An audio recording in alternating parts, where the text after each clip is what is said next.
So, I'm in the Pelicans locker room with my guy, Jrue Holiday. That's good. I'm excited. First interview, and it's with an NBA player. Thank you. Nah, no problem. Appreciate it. I'm My over God. here a little nervous, It's Nah, my you first straight, time. man. Sure. All right, so those of you who may not know, Jrue Holiday is actually got drafted from Philadelphia, first round, 17 overall, 2009. He made an All-Star appearance in 2013. He has 43 career double-doubles, including 2 triple-doubles throughout his career. Appeared in 21 playoff games, and he's one of the top defenders in the point guard position, and is currently with the Pelicans. Yes, sir. So, I guess it's kind of about like role models and how great you could be, and how many other people look up to you and stuff. Who are some of your role models, like growing up? Growing up, one was my dad. Obviously, he had a big presence and role in my life, as well as my older brother who plays for Atlanta Hawks and who is my best friend. So, obviously, going through that journey together of trying to get to the NBA, we kind of got to do that together. But as far as NBA players, I guess it was really guys like Baron Davis, who went to UCLA. He definitely looked out for all the younger guys. I had a couple teammates who really looked out for me, like Andre Iguodala and Lou Williams. So I know, like, when I first got into the league, they kind of showed me the ins and the outs of everything, and it really made it as easy as possible. Right, that's awesome. So, I mean, coming out of high school, you're named the 2008 Gatorade National Player of the Year. You're rated the #1 point guard and #2 overall prospect in class of 2008 by Rivals.com. So, you ever felt like back in high school, you ever felt like that social pressure? Did you ever feel like maybe you couldn't meet those high expectations coming out of high school? Honestly, I never really thought about it. I think people would tell me about it, but I definitely had people around me that kept me humble. My faith kept me humble as well. Definitely.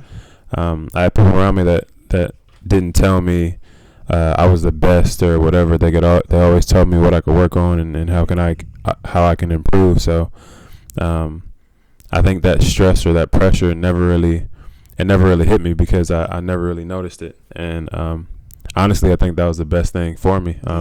That type of pressure is nothing to play with. It really is a big deal. So, again, just growing up and hearing, like, I guess the stats, #1, #2, whatever, there's always somebody better than you. You know what I mean? There's always a next goal or somebody that you can reach, and I think that's how I looked at it.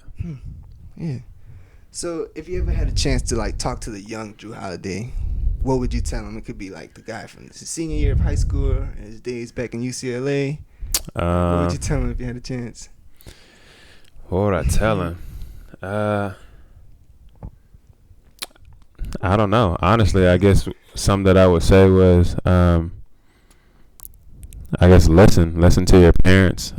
Take in as much information as possible because even when you get to, I guess, the level that I'm at now, it's hard. There's a lot of dedication and all that. I probably also tell myself that keep doing what I was doing, because as a basketball player in high school or even in college, you miss out on a lot of stuff. A lot of college experience where you might want to go out, have fun, or even in high school, hang out with your friends. Somebody might have a party over the weekend, but you might be in a tournament. And I don't know, Virginia or somewhere. So I guess that it'll all pay off. Right, definitely. Now, did you ever fear failure while pursuing this, like, utopia of being in NBA? Before getting here? Yeah. Like the process of just trying to get here? The process, no. Again, I don't know what it was, but I just had people around me that, I mean, it was all about getting better. And I guess I always saw that there was always somebody better than me, and that's what I strive for. But I guess the fear of not making it, no, because I love basketball so much. I do think that me just playing basketball wherever I was playing, I was happy in that moment, and I think that's a big part too. Just accepting your surroundings and when you're in that moment, being happy in that moment. Right.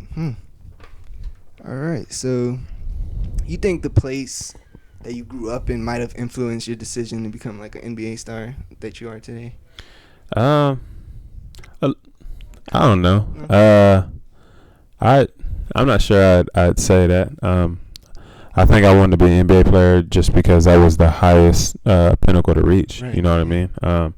You see guys do all these amazing, if it was dunks, handles, hitting big shots or whatever, and doing it kind of on the biggest stage. I think growing up watching that, me and my friends, like we all wanted that. So that was probably what that was about.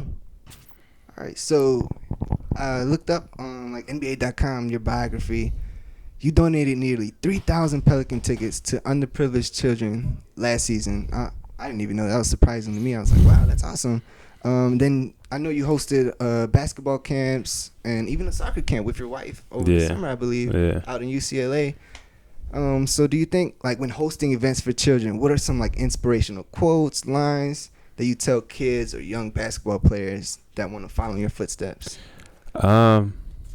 I guess one thing that I try to tell the kids is play for fun. Don't play because I guess it's something that your parents want you to do, or I guess anything like that. But the biggest part, like if this game isn't fun to you or whatever it is, you really shouldn't be playing it. So I can honestly say that every day I come into work, it's fun for me. You know what I mean? Awesome. Or even growing up, like the game has always been fun, and I played every other sport, but this was the game that like I love. So stick with the game that you love. Right. So when doing like events like that, why do you think it's important to attend these events involving children? What impact do you think you have on their lives? I mean, do you even enjoy these type of events? I do it because I know I was one of those kids that love or that wish I could have gone to a camp and been with a professional athlete, or obviously in this case an NBA player. And I also just love playing with kids because I'm still a kid myself, but I like seeing people get better. Right. I like being in that environment. I like being a part of that process. And I'm a very positive person, especially when it comes to my job or what I love. So again, it's always been fun for me. It's always just a good time competing, having fun competitions, and then usually at my camps I bring family and friends. So I have teammates come. I have obviously my brother and my whole family is usually there. Then, like you said, like me and my wife put a camp together. So as well as herself, like we always bring friends so that it makes it fun for everybody. Yeah, man, that's awesome. Maybe I could go out there one day. Hey, for sure, man. Come through. So knowing that you're considered such like a great role model, do you think that like influence or affects any of your decisions on or off the court? Sometimes. I think for the most part, I do play around a lot, and sometimes when I play around, obviously like in close quarters with friends and stuff like that, there are some things that I guess I might say or act goofy in a way that might not be appropriate for like younger kids. So you kind of have to watch that. But for the most part, no. I think I'm pretty much myself. If I'm on social media or something like that, I show off my family, which like I'm always around my family. I'm always around my friends, or like my dog or something. But I guess pretty much on like social media and all, or talking to people, I pretty much try to show them what I love, which is basketball, shoes, and my family, and the Lord. So I definitely try to throw that out there.